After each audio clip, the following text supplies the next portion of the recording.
And this one's gone on. Yeah. Is that working now? Yeah. Yeah.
So,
Good evening, Councillor Ferguson. Could I just ask you to just test your microphone so that we can make sure that it can be heard in the room? It is quite quiet. I think we've got a little problem where it's quite quiet. Hopefully you can hear us. Yes, that would be helpful. Can we turn that up at all? I think. I know Chris had done some trying before we came in, but that's fine, Councillor Ferguson. I think we'll keep trying it when we get to the item, but obviously if you want to mute for now, then you can sort of obviously take note of the proceedings as we go through.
Welcome, everyone. Nice to see you in this dark, dreary night. Right, okay. So, agenda, minutes. Apologies, first of all, actually. Yeah, so we have apologies from Councillor Corney and Councillor Martin for this evening. Okay. Minutes of last meeting. Is there any comments or notes on the minutes of the last meeting? No, if you would like to sign those. Yeah. Then.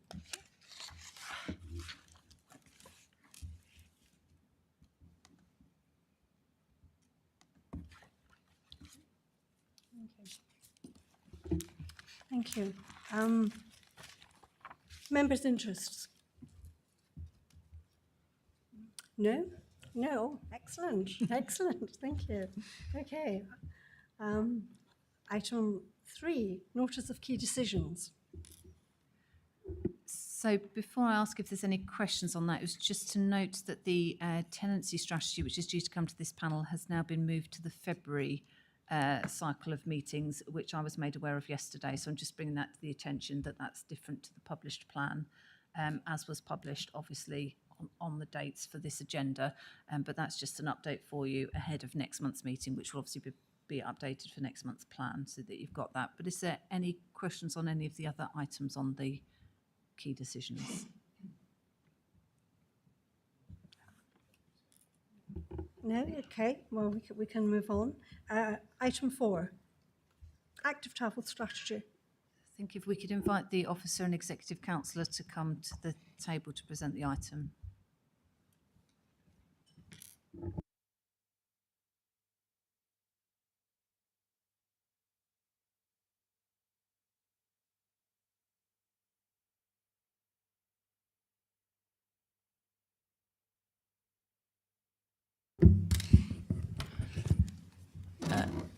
Evening, colleagues. You can't keep me away from meetings of this scrutiny panel, it would seem, from a recent calendar. Thank you for having us back this evening. I'm assisted by Claire from Clara's team. You have me for 2 items in succession. In fact, the active travel strategy, as the chair's just invited, and there are links into the Huntingdonshire transport strategy next. So we'll treat these separately, but linked one after the other, if that's acceptable. Yes. And in opening remarks, I might touch on each. So colleagues will be well aware Huntingdonshire District Council is not a transport authority itself. However, we clearly have interests in the needs of our residents with respect to transport that is the responsibility of others. There's an interplay between the county council and the combined authority here. And the active travel strategy, we have a draft response provided here. We've got commentary in a report, and then accompanying the report, we've got a draft consultation submission that's been prepared. So this is, as I say, not a strategy that is within the ownership of the district council. It's the ownership of county, and we are feeding into it as the district council. The next item, the Huntingdonshire transport strategy, despite the term Huntingdonshire in the title, that similarly, to be clear, is a county document. And again, we are the following item is a draft contribution to that.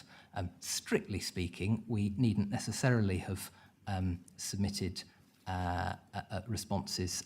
We weren't obliged to on both of these, and with respect to the transport strategy, we have a seat at the table with county in responding to, in reviewing feedback in to the consultation and responding to it. So there's a Huntingdonshire Transport Strategy Steering Group on which there is member representation from Huntingdonshire, but we felt it was helpful and appropriate to frame our input into that as an organisational HDC response, which is, as I said, the subsequent item. So in terms of the active travel strategy, I wonder if I might turn to Claire to just run you through a couple of the headlines of the comments that we're responding back on. But the theme on this one and on the next item, in summary, is these are, broadly speaking, helpful. We think they're in the right direction. There are questions for clarity and detail, inevitably, which members may recall was our key ask with respect to the Combined Authorities Local Transport and Connectivity Plan, which we looked at through this panel prior to submission of an HDC response earlier in the summer. So this gets us some way towards that, but clearly still some questions are set out in the document. So if I might turn to Claire briefly, and then we would welcome feedback and comments on our proposed response. Thank you. I think I'd just like to highlight section 3 in the report, which details the policies for the active travel strategy, breaking them down into the different objectives that have been set, which we support. So those are laid out for you between paragraphs 3.4 and 3.9, sorry.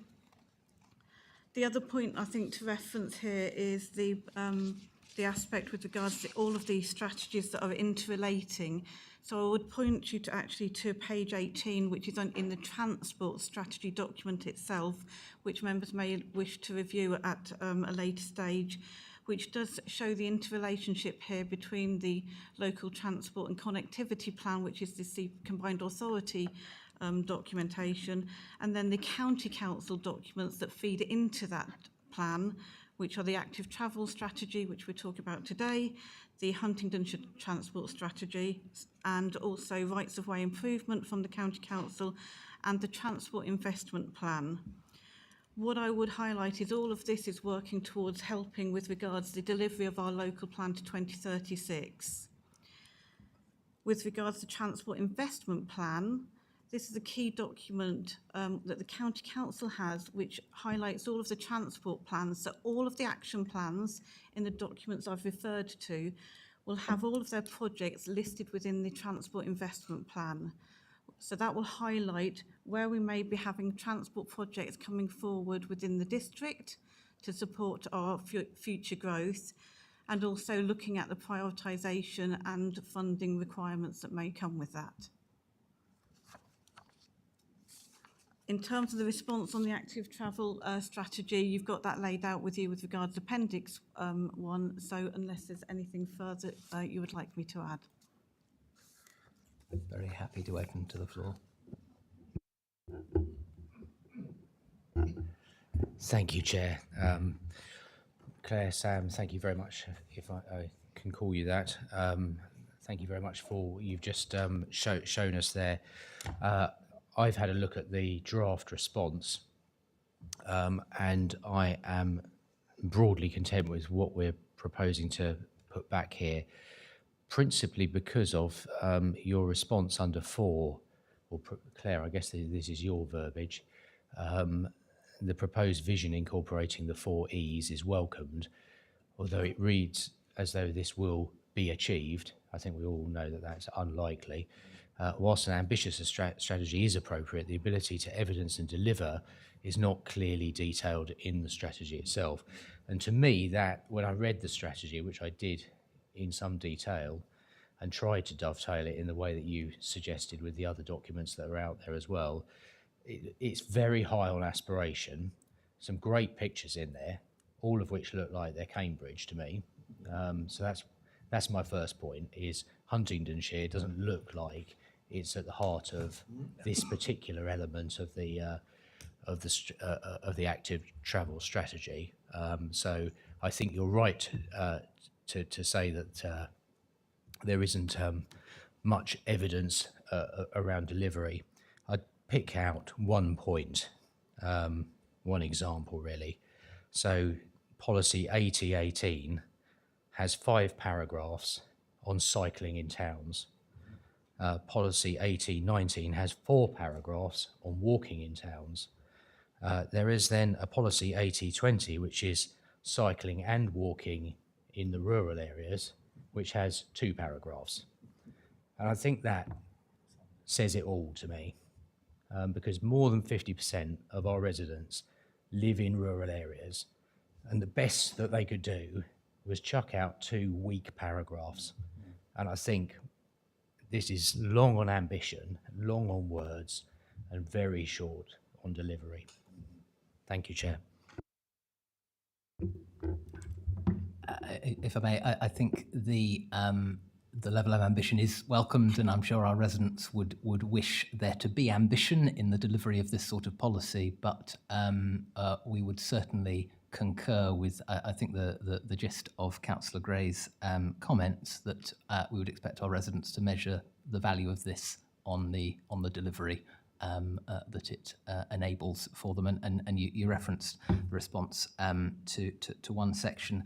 I draw attention to our response in section 6 of the attached draft submission, which highlights exactly that point about rural areas as well, that the deliverability across both urban and rural areas isn't sufficiently detailed. And the final sentence in section 6, rural communities, of which there are many in Huntingdonshire, require greater attention in the strategy alongside work on public transport requirements. So I decided not to say in introduction for fear of being proved wrong, that it strikes me that this is a document where the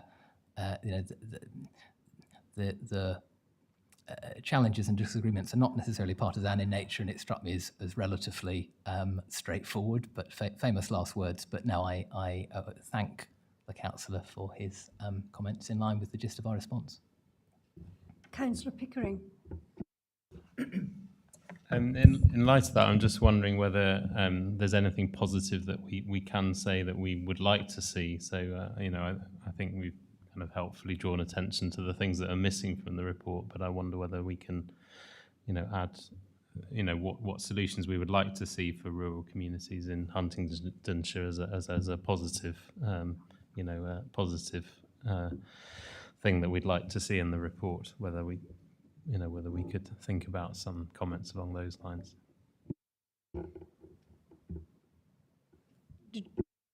Respond to that, Well, Councillor. we are all ears to contributions from the panel this evening. No, I think that's a helpful question. Councillor Gardner. Thank you very much, Chair, and thank you to Sam and Claire. It's a very good response, but I think we could go further, following on from what Councillor Pickering has said. I think we should be stating where we think we could improve active travel within Huntingdonshire. So take, for example, we have had a nice new cycleway and pathway built in my ward adjacent to the A14, which gets you from Brampton to the roundabout at Auchenbury off the A1M. But once you get to that roundabout, you can't actually walk or cycle into Auchenbury safely. So I think we should start putting into our response to the County Council, these are the sort of schemes that we should be looking to improve, and give them examples across Huntingdonshire and in the rural areas. I think just going back and not stating where we think we could improve the situation doesn't help. So that's what I would look to do. So I would look at putting a link in between Ellington and Brampton so that people can get some cycle and walk into Brampton and subsequently onto Huntingdon. I would look at a cycle route along the B645 from Tilbrook into St Neots, but first of all to link into Kimbolton as well, because we have got to link the villages so that people can get into the towns if you want to stop people using their cars. And until you do that, or you've got to improve the bus service, which doesn't look as if it's going to come about. So that means you've got to improve active travel, i.e. us getting on our bike and cycling in. So if you don't do that, you're not going to meet your carbon targets to be carbon neutral by 2040 or whatever the date you're setting. You're not going to meet them because in the rural areas, we're still going to have to travel in with a car. So they're my points, and I think that's where we need to be a lot stronger when we go back to the county council. Thank you. Councillor Cawley. Is it helpful? Sorry, apologies. You may take as Councillor many Wakefield. in whatever order you like, Chair. No, that's a helpful contribution. I'm certainly familiar with the Brampton end of the Brampton Alconbury path, and you're absolutely right. Linkage is not it's not ideal, is it? But it's good while it lasts. But then what? You raised several other areas. You touched on buses in passing, and I suppose let's just, if I may use that as an excuse to flag this evening, lest it's an elephant in the room. So we are not talking about buses primarily this evening. Bus strategy falls under the combined authority rather than county, and there'll be a bus strategy document that they will be consulting about in due course, we anticipate. So we haven't forgotten about buses. Buses are just a different conversation. But in terms of the specifics, I will be guided as ever by our excellent officers here in HDC. My understanding is that level of specificity is something we would be aiming to push into the transport investment plan rather than necessarily being appropriate to this document, but we will certainly take away the very helpful specific suggestions and ascertain the best way of plugging those sorts of projects into the investment prioritisation decisions. Because I suppose they're less strategy and they're more practical delivery of where we actually want stuff to happen, and that is in the jargon and investment decision. Councillor Cawley. Thank you, Chair. Just 2 points from me. I was really glad to see that we're pulling them up on net zero carbon by 2045 to 2040. That's, it's unacceptable that anybody these days thinks 2045 is a reasonable target. So well done. Back to the rural question. Again, representing a rural ward as I do, I think I would like to see stronger language there. Rural communities, of which there are many in Huntingdonshire, require greater attention. I think we need to highlight our concern that there is, at this stage, not enough consideration of the rural communities, rather than what I think is quite a tame statement, my thoughts.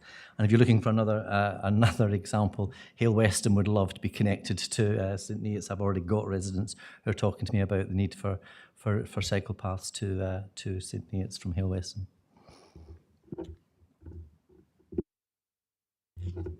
Councillor Wakefield. Thank you again, and also underlining on the carbon reduction targets. I think absolutely that there was sort of you used in an earlier contribution. I think for rhetorical effect. I mean, no criticism, Councillor Ian. Forgive me, but I think the point you're raising is that these are shared objectives around making our transport more environmentally minded and suited for the future. So active travel is a critical area for us to focus on, which is why we're very keen that we submit a response on this as well. And in terms of that specific language, we will take away what we can most constructively do to make the point that I think we're in violent agreement on about the needs of our rural communities. Councillor Howell. Okay, I was at a parish council meeting last night where they were also preparing their response to this consultation. They were not very happy at all that there were no consultations, public ones, like there was in St Ives, St Neots, up in the north of the district. They felt they're always forgotten about. There's also nothing on any of the maps for that area as well.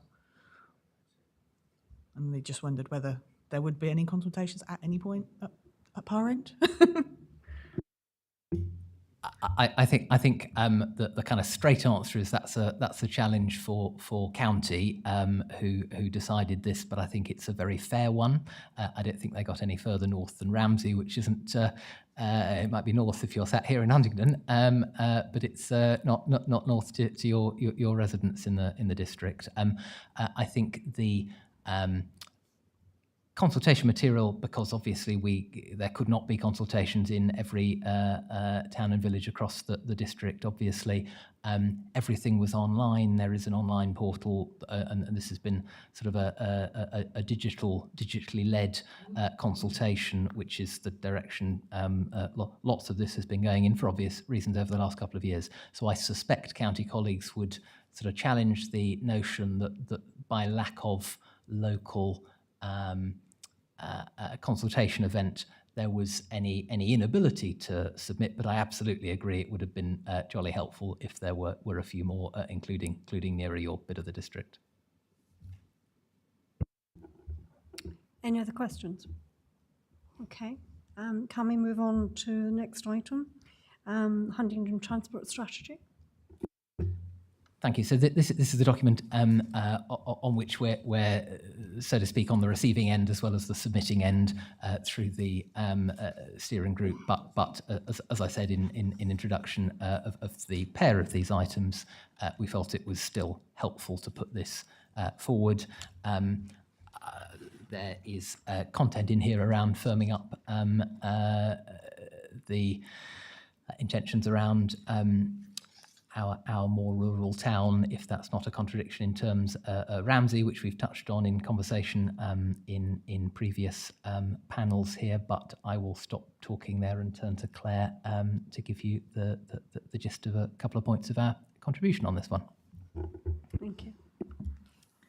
Thank you. In terms of your report, you will notice again in section 3, the details with regard to the strategy, and the sections can be found on the information against the objectives. Again, I'd like to highlight the final section where the draft action plan is noted, and particularly to take you back to this point about the number of strategies that we are considering, and that actually in the transport strategy, the active travel is not noted because there is a separate strategy for that one. And similarly, that parts of that were linked back to the local cycling and walking infrastructure plan, which members considered previously. So there is a lot of elements whereby we need to look across all of those documentations to ensure that actually we do understand if elements are being included in what we'd like for Huntingdonshire. However, the transport investment plan is the key documentation for delivery, where all of those should be linked back together, again, run by the County Council, but which is always annually discussed with the District Council. In terms of the recommendation and the document, we've obviously highlighted that we've been collaborating on this piece of work. There's been a member steering group, and that we are obviously supportive with regards to the elements in there. Officers have worked as well with the county officers on the actual development of the strategy, feeding into the work of how we are delivering against our local plan. The test on the linkage between the various policies and plans comes at the end tonight. Are there any questions? No?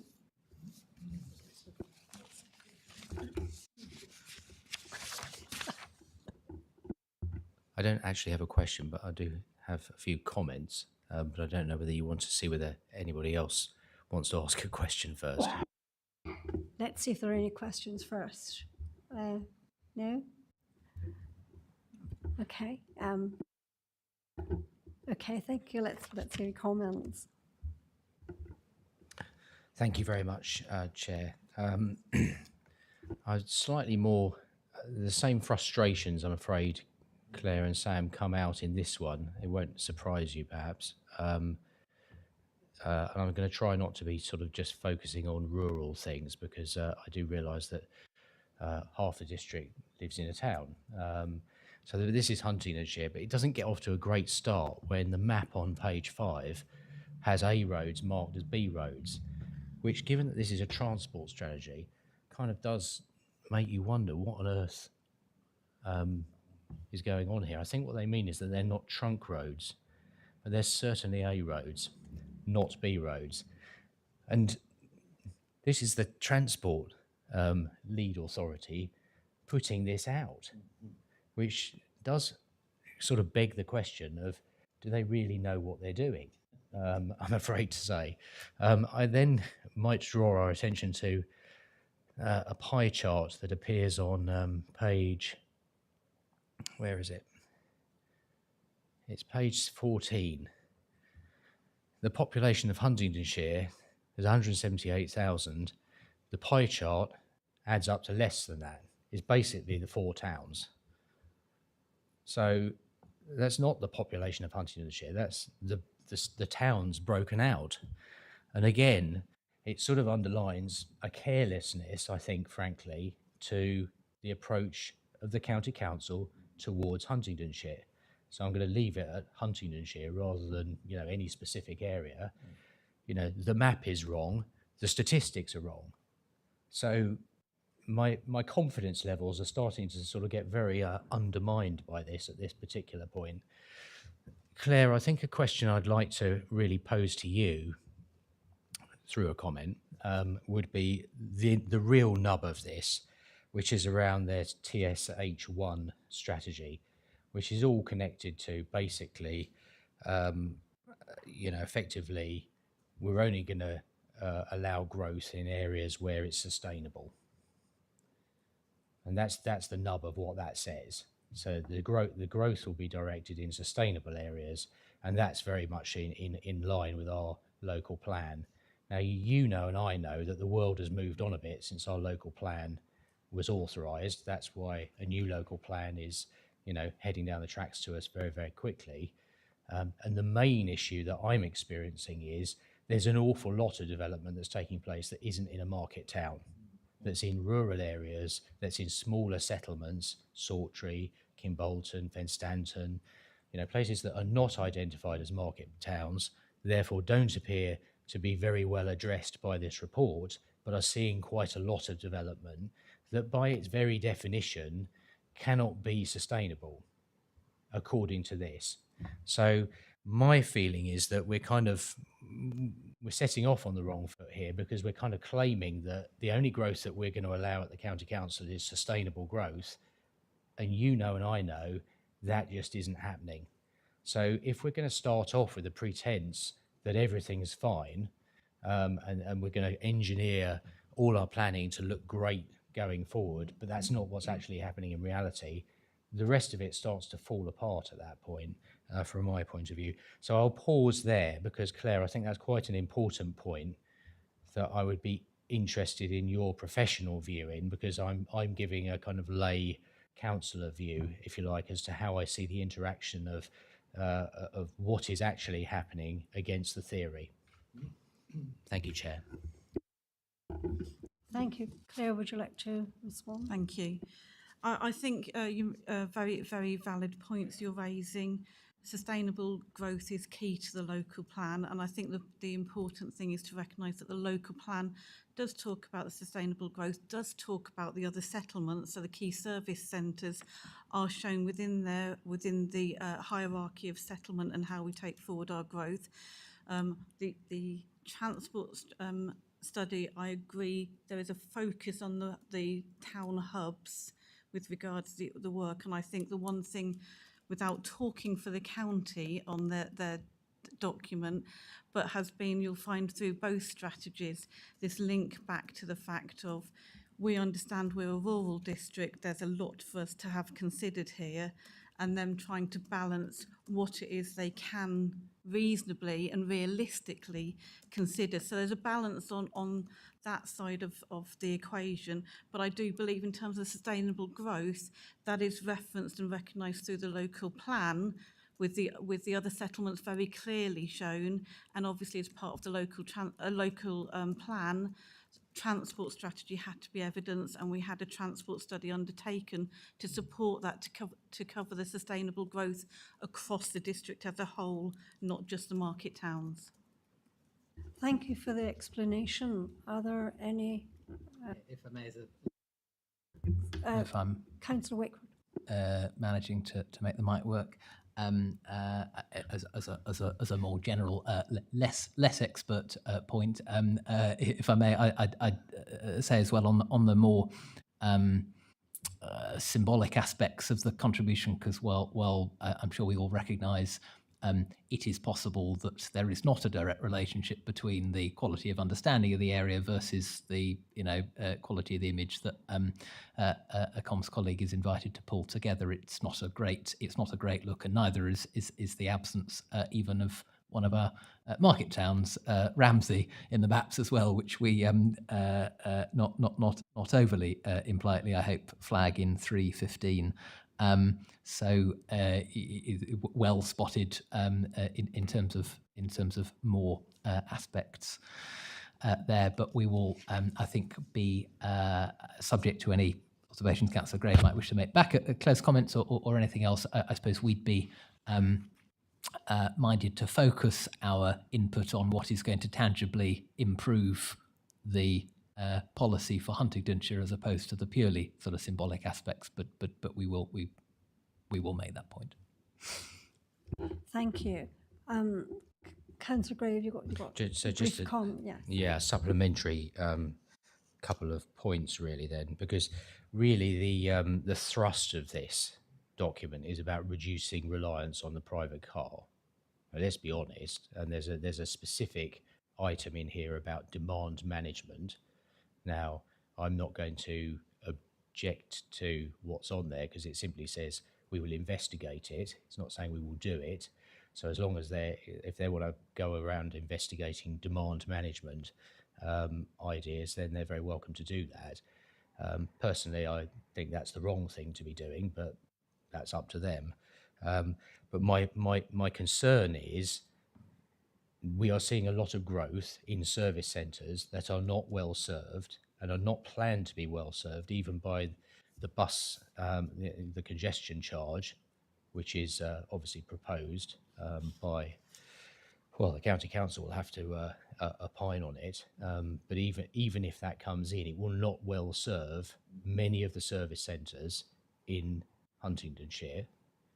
And so consequently, people will be forced to rely on the private car. So declaring war on the private car and saying it's the bottom of the list is not in the interests of a large number of people in Huntingdonshire. And I think we just have to be honest about that. And I think I would be speaking, I mean, I don't know how many people are watching us this evening, Chair, but I suspect a significant number of people in Huntingdonshire would agree with that statement. And I think we need to be here to reflect the views of our residents. And therefore, I feel that there are various things that appear in here that seem to indicate that somehow private transport is a bad thing and should be right at the bottom of the list of things that we do to address. Whereas I think it's a thing that most people welcome and most people value and most people want their independence and shouldn't be at the bottom of the list, notwithstanding, echoing the point that Councillor Corley made, the importance of climate targets that we have.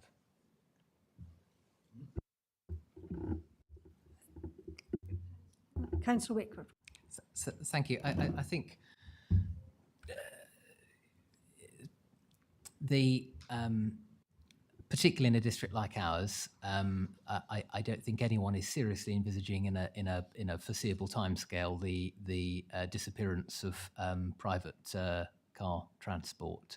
And as 3.9 flags, we're commending a focus on reduction of the need to travel, particularly by car. I suppose at risk of touching on other consultations that aren't before us this evening, it is, I think, the case that a reduction in the amount of travel needed by car, without necessarily saying people shouldn't use their car as the first part of a journey in order to make the first phase of a journey, is compatible with the principle of reducing reliance on private cars. So the even if you're going to need to get to slightly better connected areas in a private car, there is still a reduction possible. But obviously the level of ambition, as we've had in both these strategies, is high. But delivery is going to be a particular challenge in a rural area. Councillor Gardner. Thank you very much, Chair. If you look at policy TSH6, we'd all agree with that policy where it says improve the integration of all modes of transport by working with bus, rail, community transport providers to deliver good connectivity between walking, cycling, bus and rail services in Huntingdonshire. We'd all agree with that, but the policy does not tell us what we're going to be doing in Huntingdonshire to achieve it. And how we're going to achieve that is critical to all our residents. But it doesn't tell us that. So, this is where I think the whole policy falls down, because it's grand in what it says, but it doesn't tell residents and you and I what it's looking to achieve. Is it going to put in a new cycleway? Is it going to improve this particular rail station or whatever? It doesn't say that. It doesn't tell you anything. So it's all good in words, but doesn't tell the residents of Huntingdonshire a thing as to what the residents of Huntingdonshire can expect. And I think that's where the policy falls down flat on its face. Councillor Wakeford. Thank you. I think that is partly in the nature of the level of policy document this is, but that is sort of similar to the point I made about the specifics in the active travel strategy. But as I said was it the outset or perhaps in response to Councillor Gray's first question on the previous item, delivery is what we're interested in, what our residents will measure the impact of these policies on, and those challenges as to specifics are exactly what I'm envisaging us taking back to county in terms of the interrogation of what we're going to do with these policy documents in the fora ahead of us, which have cross-party involvement. So I look to colleagues across the table for assistance in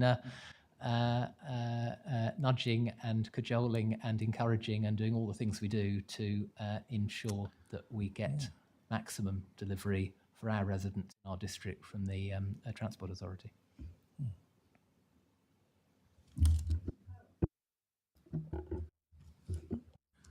Councillor Gray's mention of development brought to mind the new Great Haddon development next to Yaxley, which is going to have 5,000 houses added onto an already very, very busy road, which is going to have extra sets of traffic lights for people leaving Yaxley. And at the last census, there was over 9,000 residents in Yaxley.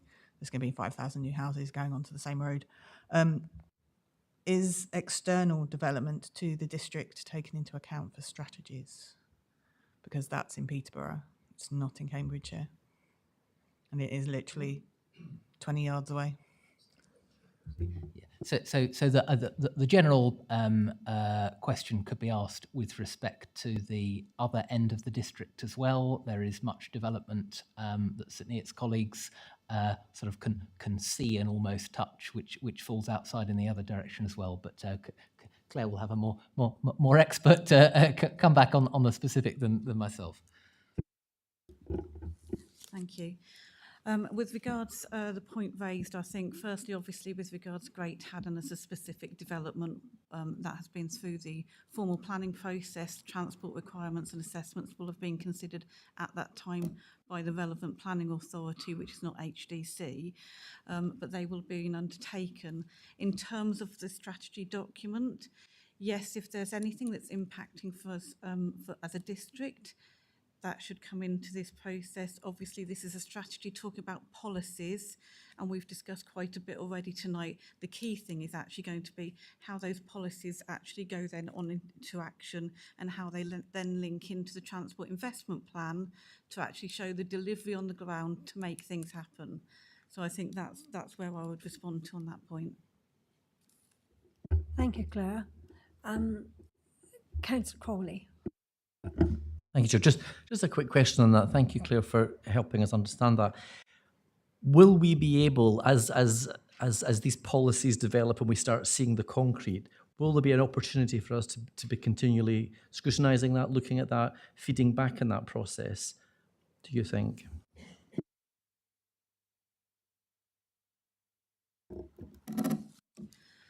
Thank you. In terms of that documentation, officers will continue to collaborate with the County Council as this goes forward, and obviously we can look as to how we keep members informed and can therefore be further engaged as the work develops.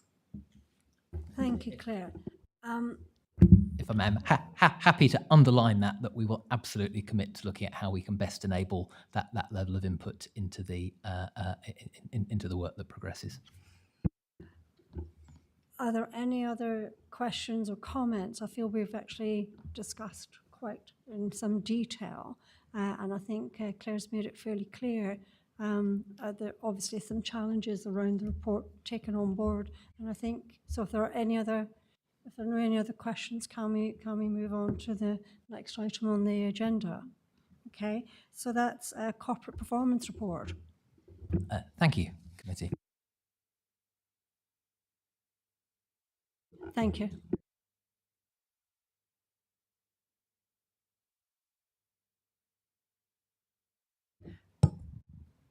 Good evening, Councillor Ferguson. We can hear you faintly, and we're just getting you onto our screen as well.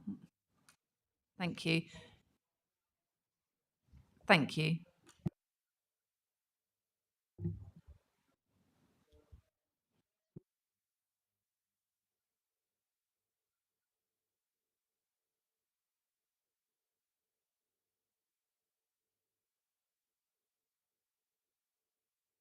Sorry, I'm sorry, but we really can't hear you at all very well. Can we improve?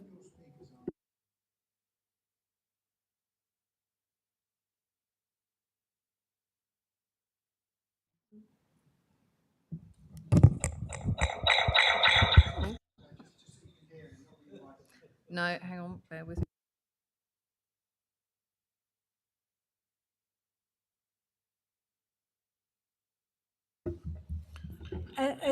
Actually, feedback. I'm terribly sorry. We can't hear you properly. Could John, perhaps, if that's okay with you, Councillor Ferguson?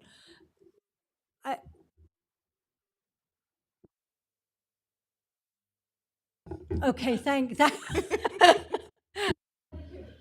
you for that. Thank you, Chair, and apologies again to Councillor Ferguson, who's trying to obviously dial in. Our technology's let us down. We will deal with that matter outside of the meeting, so apologies to all members for that. I'll be able to take you through some highlights from within the report and hopefully deal with any questions. So I'll pick up on a couple of things that are in the report. So members, this is the Q2 performance report. It looks at key performance areas. It looks at the actions that the Council has committed to, the performance indicators we measure our success against, and also summarises some of our projects as well. So in the Q2 report, there are a number of highlights I'd probably just draw to members' attentions around the key actions. There's a number which relate to some quite big strategic things like the climate emergency being debated by full council, working on the climate strategy, also the engagement work that we're now doing across the district around Huntingdonshire Futures, very much forward-looking strategic pieces of work which we are engaged in. But at the same time, the actions also pick out a number of things which are there to help our residents and help the most vulnerable. So things like, for example, the energy bills rebate, that policy that we've been working nationally to roll out those payments to people who pay council tax. We've paid over 60,000 properties in the region of £9.6 million, I think, in terms of support for their energy costs over the course of this year so far.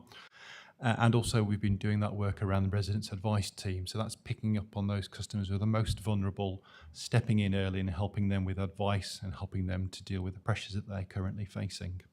So there's a good mixture of different types of activity there. In terms of where we're at, if you look at the overall table, 88% of those actions are on track. 3 of those are amber, which is within acceptable variance, and none of those have come through at red. Some brief highlights in terms of corporate performance indicators. Again, the headlines I think are reasonably positive here. We've got one which is red, which is below acceptable variance, and I suspect members may ask some questions about that in a moment, so I won't deal with that now. but many of the other measures are on target. So a couple that leap off the page for me. Things in terms of the footfall, in terms of Huntingdon St Ives St Neots, it's higher than it was this time last year. We've got good performance around bin collection. I think that's really noteworthy there. Only 742 bins were missed in the second quarter of the year. That's missing less than one actually, one in 2,100 bins. So that's an excellent collection for those members of the public. In terms of the projects, there's a mixture there. So many are green, some are at amber.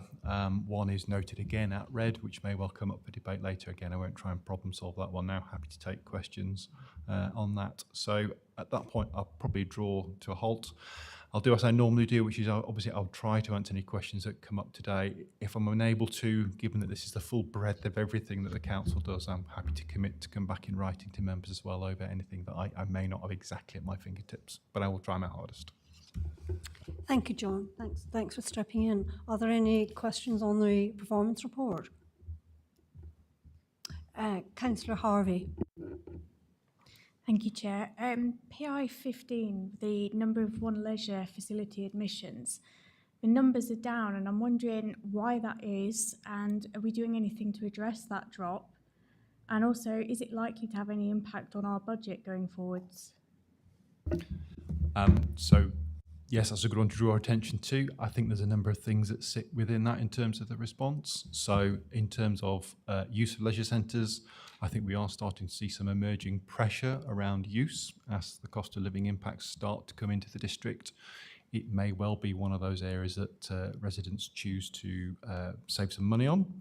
However, that's not something that we're going to just stand by and let happen. So the team in One Leisure are working really hard on their marketing campaigns, on their approach to try to generate business and to bring things forward.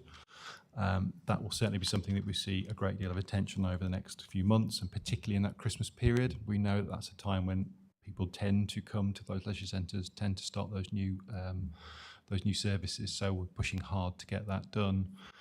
I think more broadly and in the longer term, there will be future pressure to come through on One Leisure, particularly around energy bills and around costs of living associated with that. They're big sites, they do draw a lot of energy, and as a consequence, the cost for that may well be something that comes to bear. It's certainly something that I know that is being prepared and thought through hard for this coming MTFS, which will obviously come to members in the coming months. So there are some pressures to bear there. They're very much on our agenda at the moment. Thank you, John. Councillor Colley. Thank you. Steve. Yeah, better.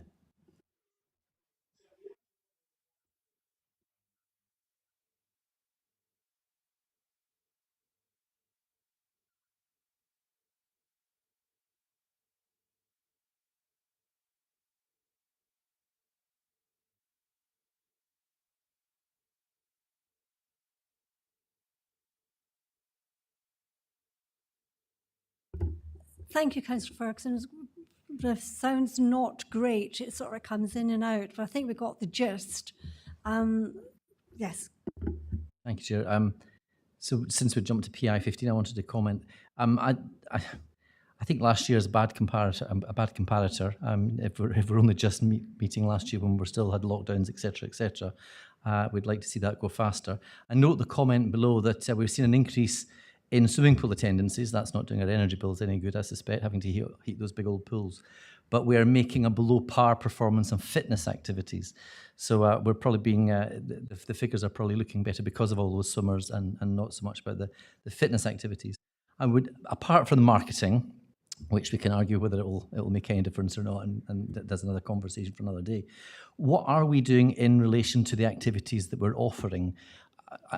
Purely on a personal level, as somebody who used the gym a lot before before lockdown because of the various activities, many of those activities disappeared for all the reasons we understand. Many have not been reinstated, and I suspect there are many people that I used to see on a regular basis using those activities that are no longer using because the activities have gone, and there seems to be no plan to bring them back. It'd be interesting to just get a sense of what they have got planned. Okay. I'll be frank, Councillor Cole, that's probably one where I don't have absolute operational detail at my fingertips, I can take an action to come back to you in writing on that one. I certainly know that the team, again, are looking at individual activities, looking at the profitability and impact of each of those activities, trying to focus on those which will generate that return and meet our residents' needs is very much a core part of it. But in terms of individual, where are we with particular classes, I'm afraid I can't answer that tonight, but happily commit for the minutes to come back to you in writing on that one. Thank you, John. Are there any other questions? Councillor Wells. Thank you, Chair. KA12, changes to CAMS Wi-Fi. Can you give us an update on the rollout of increased high broadband speeds? And can also mention in passing that there is significant dissatisfaction with the broadband speeds in St Ives from CAMS Wi-Fi. Thank you. Sorry, I didn't quite catch all of that question. Would you mind just repeating? Sorry, can you update on KA12, the CAMS Wi-Fi and the broadband rollout in Huntingdon and St Neots, and also to make you aware there is significant dissatisfaction with the level of broadband or quality broadband and speed in St Ives. Thank you. Okay, so in terms of this one, this is one where we very much work with other partners, and what we do is try to represent the district's needs, the needs of our customers and people who live within the district. So what we're working on there is with the colleagues who work in Connecting Cambridgeshire, which is the cross-Cambridgeshire organisation run by the County Council, which engages with BT and particularly with OpenReach, who are responsible for rolling out those services. Activity that we've been doing there is on a number of areas. So one is about encouraging feedback from residents into Connecting Cambridgeshire, which can effectively amplify our voice back to those suppliers to point out where we need broadband putting into the district. The second is also to work with the business community as well, to try and pull forward their needs and push them forward, and also to try and stimulate a couple of other things. So residents can combine together to submit feedback to BT OpenReach to try to encourage that use. So we're trying the best to facilitate that. In terms of direct reach and direct control that the District Council has through its own service provision to increase the use of broadband, it's a little tricky in terms for us to reach out and to make those things happen. But certainly the feedback around your own residents is noted, and I'm sure that's something we can pass back to colleagues at County and also on to the providers as well. It's really important. Thank you, John. Councillor Howell. Mine's regarding KA24 about the funding and awarding of community chest grants. I've raised this before. Are they being paid in a timely manner? Because I know this has been an issue before. Yeah, thank you. So I did actually look into this one myself when I noted it as well. So I've had a conversation with Claudia Death, who runs that team. The update I've had from her is that where we've received the invoicing details from those organisations, those payments have been made. So if we are struggling, if you've got a knowledge of some that haven't had their money, please let us know what their details are and we can get those promptly paid to those organisations. It's vital that we do so. Thank you, John. Councillor Corley. Thank you, Chair. PI1, one of the red ones, John. Now, you may not, again, have an answer tonight, but I'd appreciate if we could get something back to us. The drop in, excuse me, the drop in the percentage of household waste reused, recycled and composted. Looking at the notes, it suggests obviously that the drop in garden waste, we can all understand why that would have happened, is the reason for this, which would also suggest that it is the bigger part of what we're doing here.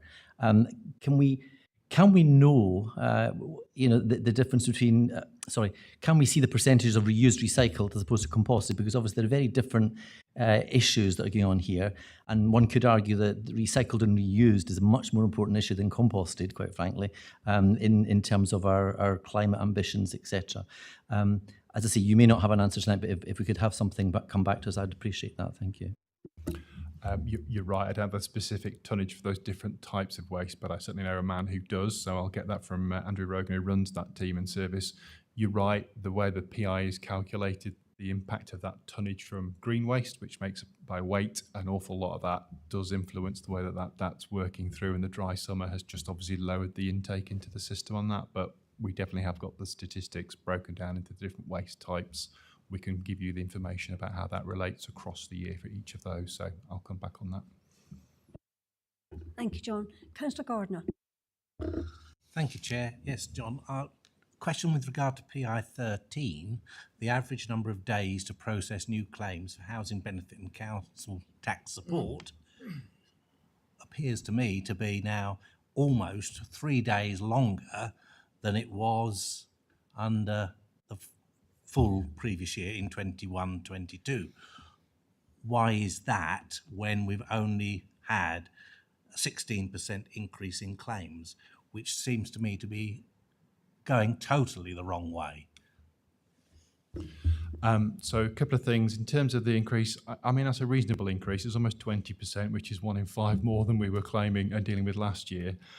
Those are triggered by changes in circumstances, and as the market, the economic market, is having that impact, when change in circumstances happen in universal credit, that's passed through for us to deal with and to try to respond to.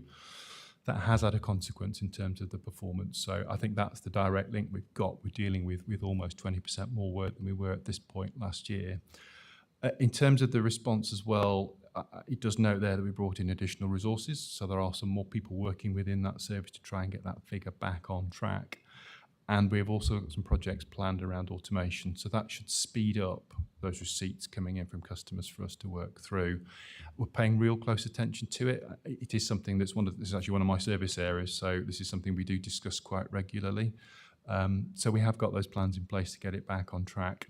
There is also a little bit of seasonality here as well. So some of the stuff that's happened early in the year around the transition from the previous financial year to this stimulates more demand and push to us from the DWP, Department of Work and Pensions, apologies. That doesn't continue at the same rate across the year. So as we work our way through Q3 and Q4, we tend to see this performance indicator get closer to type and back to where we need it to be. So there will be a bit of seasonal bounce back as well, but bear in mind the economy and the consequences that we've got on that. So it's a tricky one to give you a neat, easy answer, but that's my best go at it. Any other questions? Oh, Councillor Gray. I thought I'd let a few others go first. I have a few points, if I may, and hopefully Councillor Ferguson can hear me as well.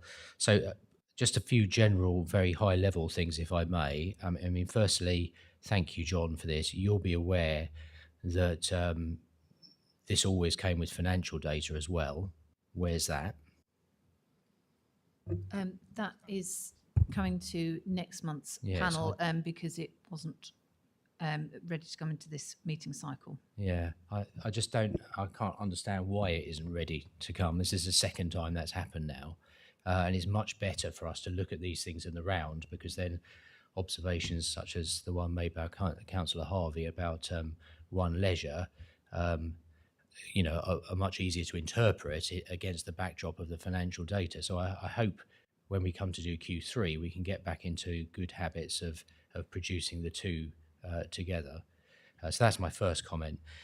My second one is a much more general observation, which is, you know, almost every other item on here has either got data that's not there, targets that aren't there, red, amber or green. It's very difficult to see how that was actually reached.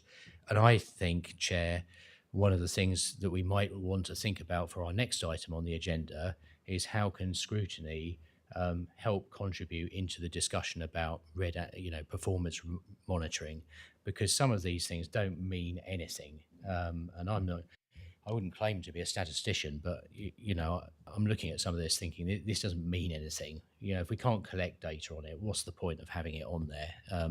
It's just an aspiration that we're putting on there that we're not measuring, that we're writing a few generalities about. Let's really focus on the things that matter.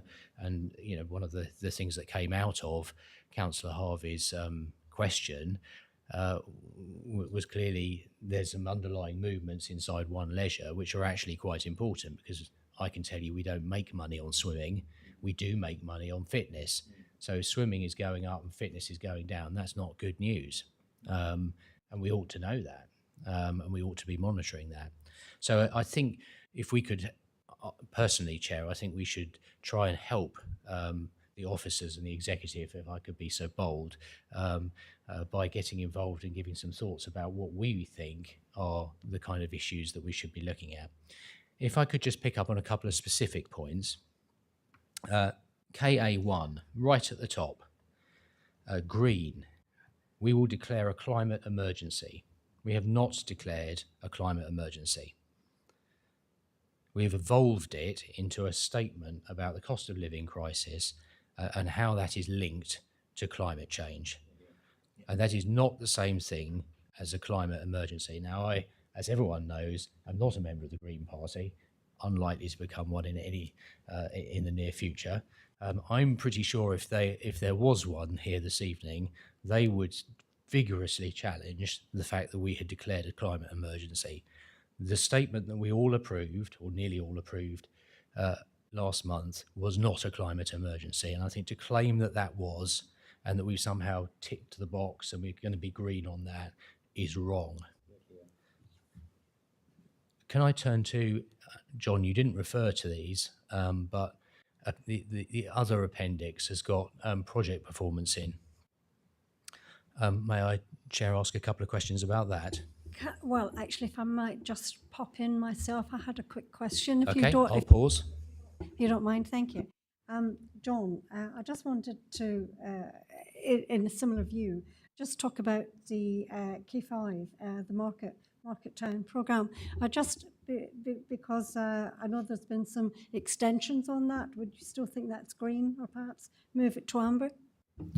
On a similar vein. Yeah, thank you. So I'll answer that question.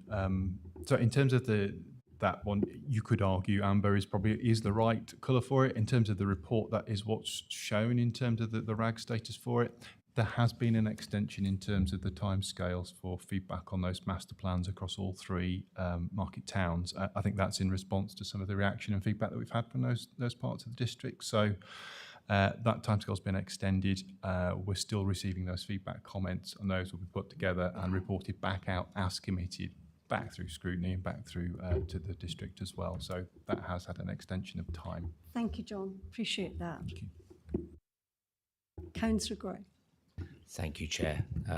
So, John, if we could turn to Appendix C, because I just have a couple of questions, really 3 questions here. The first one, the Market Towns programme. So we've already touched on that. It's down there as amber at this point in time, in progress. I mean, it's already slipped a year. We know that, you know, let's look at the St Neots Future High Streets Fund. We are, you know, we're slipping. I mean, let's just be honest about this. Whether it's with good intentions or otherwise, we're losing time here. And with every month that goes by in the inflationary environment that we're in at the moment, my latest understanding is that's costing the project £80,000. We're losing that because we can't buy next month what we could have bought this month. And whilst I'm happy to sort of go with amber, because clearly we're moving in the right direction, I fear that we are in danger of not moving in the right direction here in the kind of economic climate that we find ourselves in. As the Chair has pointed out, you know, we want to see movement on these things, and yes, it's great that we're consulting, but at the end of the day, there's a pot of money here, which is frankly has got less spending power now than it had before. And we know as well that as an authority, we're going to struggle on some of the other ambitions that we have for our other market towns. So do you want me to pause at that point? Yes, if I may, because I'm not sure if John can answer these points fully, but or perhaps you could do with some support from some other colleagues. But certainly, John, do you think you can answer that? So, to be frank, I would struggle to give it the answer it probably requires in terms of my reach into the organisation. This is not one of my core service areas, so I would be blundering around in the dark a little bit. But what I can take away, Councillor Gray, is obviously that feedback around the timescales and where we are in terms of delivering the project, and that concern around, as you say, as time moves on, the capital becomes less valuable to us because everything else is increasing in price. I can certainly commit to pass that back to the team. In terms of a formal response, I'm sure that's something that Kate McFarlane, who's the corporate director for Place, would be quite happy to respond back to you in detail. So apologies, I can't give you much more than that tonight, but I can certainly commit to getting that to you in writing. Okay. Affordable housing delivery project, 13 sites. there's no timescale for delivery, and yet in the narrative there is. So could we just fill that in and be clear about that? Again, I think Amber is probably about right there. And then, Chair, thank you for your indulgence. The final point I've got is St Neots Riverside Walks, where, you know, we approved this when we were in power, and I'm delighted to see that St Neots Town Council have supported that, and as the planning application is going through, I'm really curious as to how somebody, even at the 30th of September, thinks that that's a green, because it's due for delivery by the 12th of next month, and the Environment Agency at the moment still have an objection. How on earth were we ever going to deliver a project, a capital project like that, in 5 weeks? Or even 7 weeks? Thank you, Chair. From an officer perspective, I completely agree that, and apologies, that to me should not also be green. So I will take the action to refer back to the team who've put that in and make sure that we give a more accurate representation. As you say, that timescale does not match that achievability. It will not happen in those timescales. So apologies, and thank you for spotting it and drawing it to my attention. Councillor Gardner, did you have a question? Yes, I will. Thank you very much, Chair. Yes, with regard to the Market Towns regeneration, I was very saddened to read in a County Council report that the County Council is now concerned with regards to the delay in the whole project, that it's now not looking to have its part done till the middle of next year, the County Council.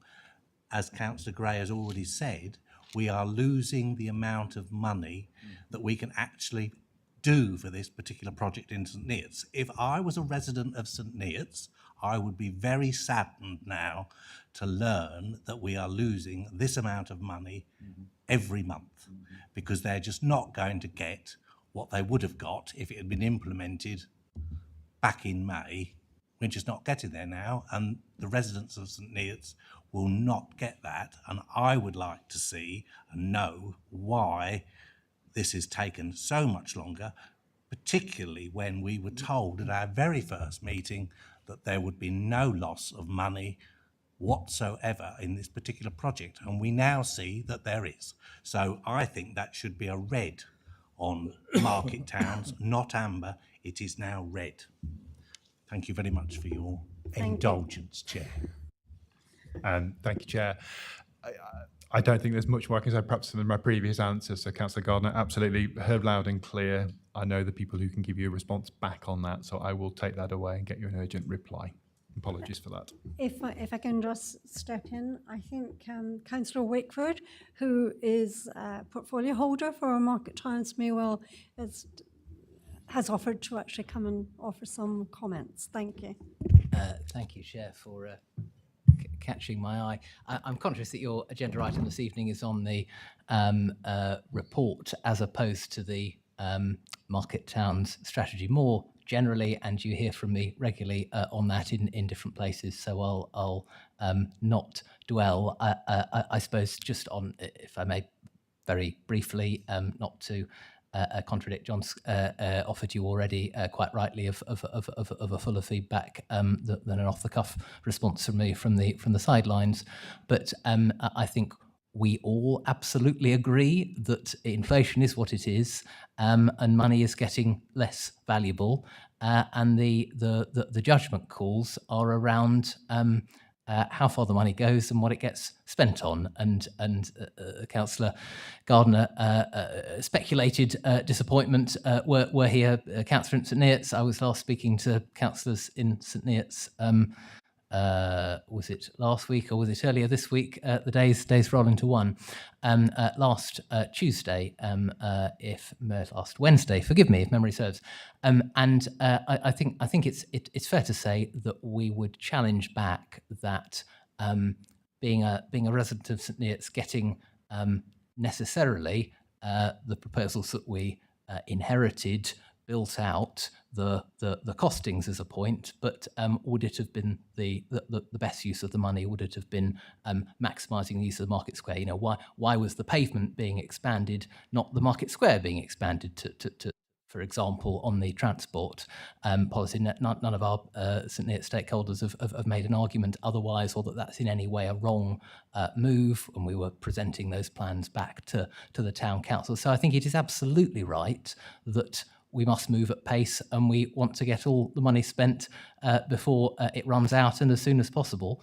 But I would also defend the steps that we have taken with respect to identification of how best to spend the money as well. But it is certainly a matter of careful interest to us as a project. I think the amber is accurate. I think the green on the front page was not.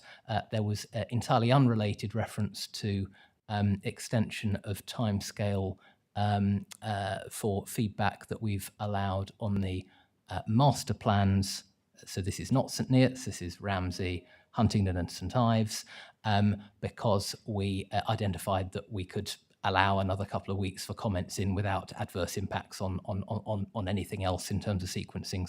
So why not allow an extension on that? I would gently suggest that in and of itself isn't a metric for, as it were, poor performance. It is a metric flagging that the plans we inherited have met a measure of pushback, as I think everyone around the table recognises, and we predicted at the outset. But we are nevertheless seeking to make the best of what we inherited, because in that context, us pausing and saying, you know what, let's go back and do things again is not realistic. And I suspect I've taken more of your meeting this evening than you intended, but I hope it's helpful for me to join at least briefly.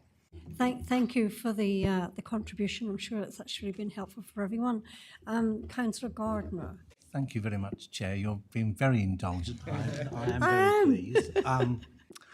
Thank you very much for that, Councillor Wakeford. I am somewhat perturbed what you've just said, because the previous administration, going back to Councillor Howe, when we started some considerable time ago, there was plenty of time where St Neots Town Council was engaged with this authority with regard to what they wanted in St Neots. That has been going on for months and for years. We got to a point before the last election whereby a scheme had come about, which, as far as I was aware, St Neots Town Council was in agreement to. Now we're going out to consultation again, and all that is doing is depriving people in St Neots of the things that they require and have been requesting for years. And we don't seem to be getting any further forward. And my main concern here is, as a former St Neots Town Councillor, is that there will be no money to do anything in St Neots whatsoever, because we will have prevaricated for so long. Councillor Ferguson, is it? Oh.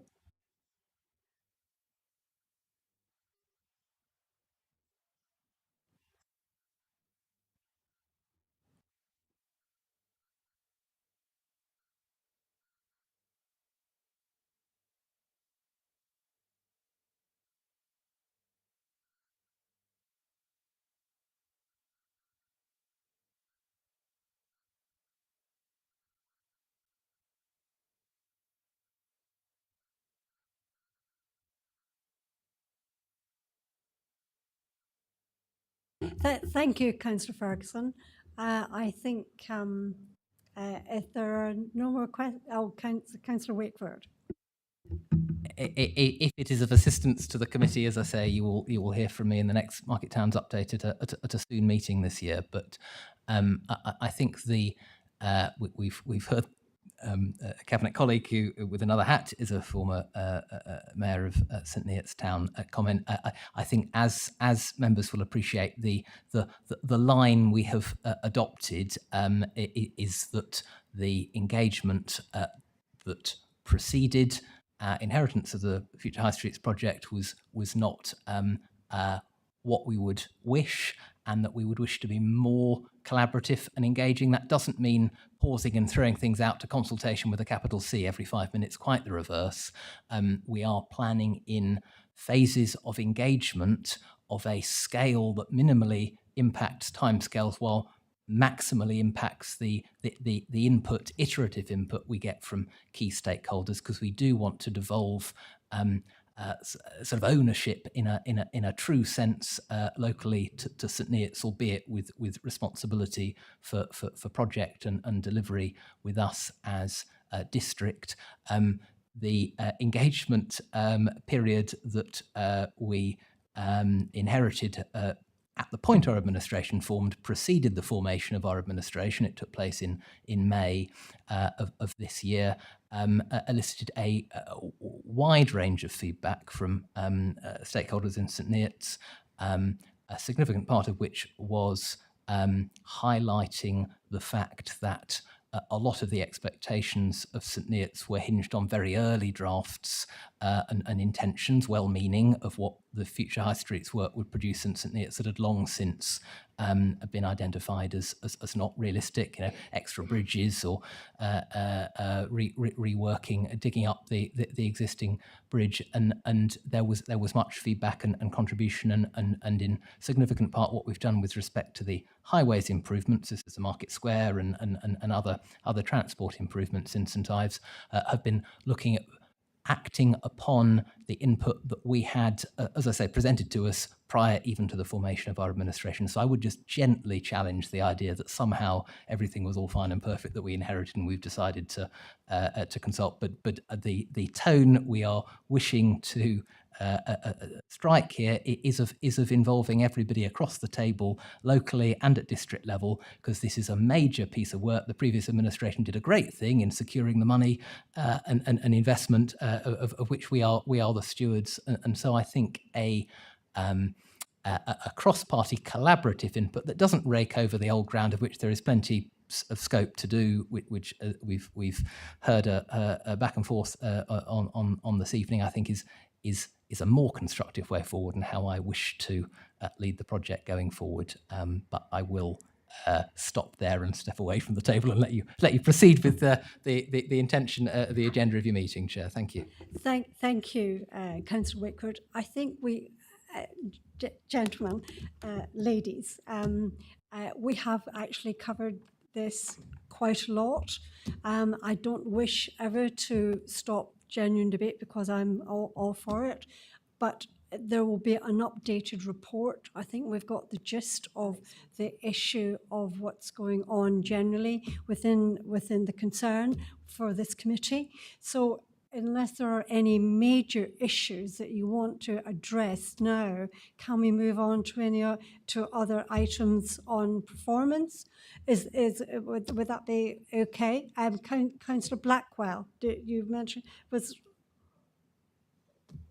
Okay, all I wanted to say was, going back to the Integrated Performance Report, PI5, going back to Councillor Gray's comment, it'd be useful to have a breakdown, because it's very general. Footfall is up. And also I found the author's line, we're anticipating decline in the run-up to Christmas, rather negative, because as a member of Huntingdon Down Council, we've introduced 2 extra markets in the next 2 months, and we're having a 3-day Christmas market. I also stood with the mayor for 2 hours giving out trick or treating at the bid event on Monday, which must have smashed the Monday footfall for the next few for multiple weeks. So I'm sorry, the author then really needs to probably get out and get engaged in the community with respect. There's a lot going on to try and entice our residents out, whether they're able to spend or not. Thank you. Thank you. Any other question? Councillor Gray.